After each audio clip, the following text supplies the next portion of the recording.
Greetings everyone, my name is Sailor Johnson and today I am going to give you all a brief overview of the sensitivity analysis as a tool for capital budgeting.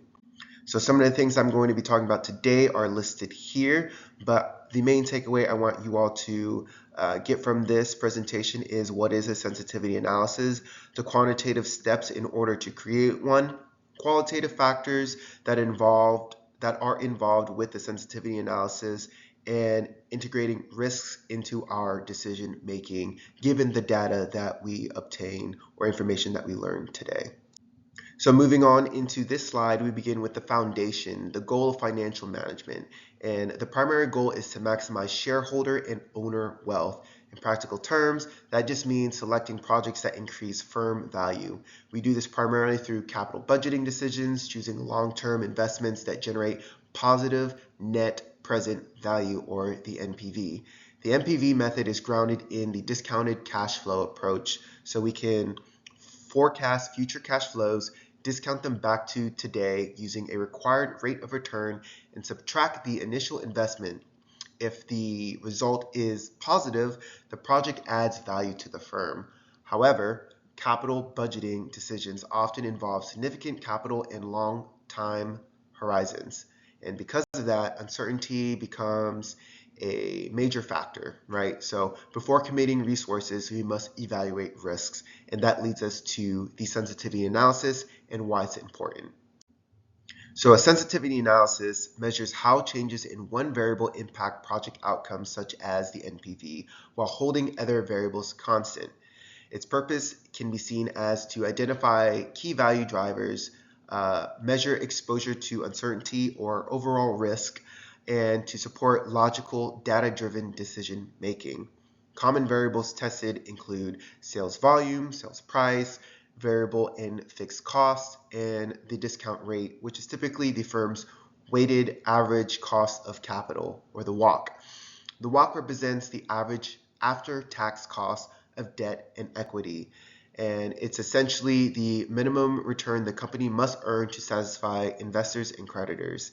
Because WACC is the discount rate used in NPV calculations, even small changes in the WACC can significantly impact whether a project creates or destroys value. And that's why WACC is very important in a sensitivity analysis.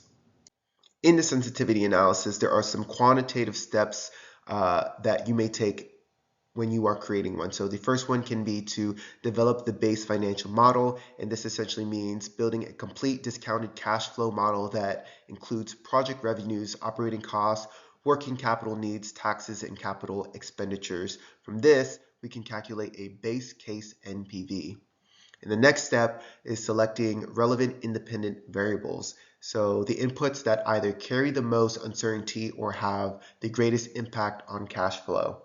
These typically can include sales growth, cost assumptions, or the discount rate. Step 3 is defining your test ranges. So are we testing from a 10 or minus 20% range from your value base? In step 4 is conducting individual what-if tests. So we change one variable at a time while holding the others constant, and this can isolate the effect of each assumption for a better overview.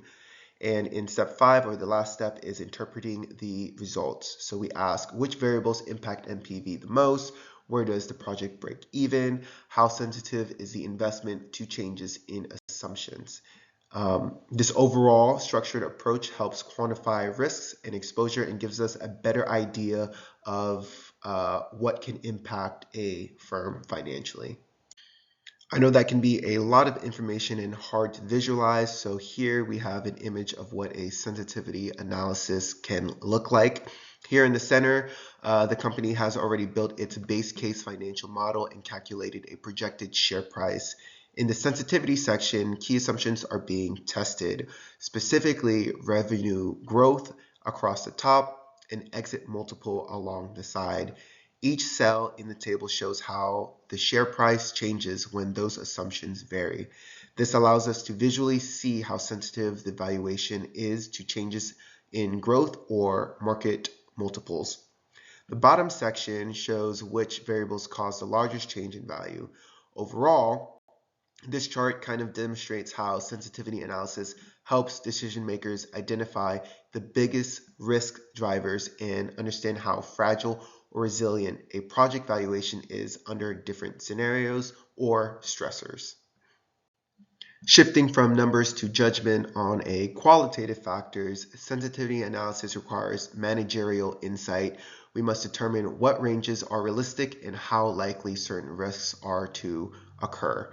Internally, we consider management capability, operational efficiency, and strategic alignment. A project may look attractive financially, but poor execution can destroy value. Externally, we can evaluate industry competition, economic conditions, geopolitical environments, and overall market volatility.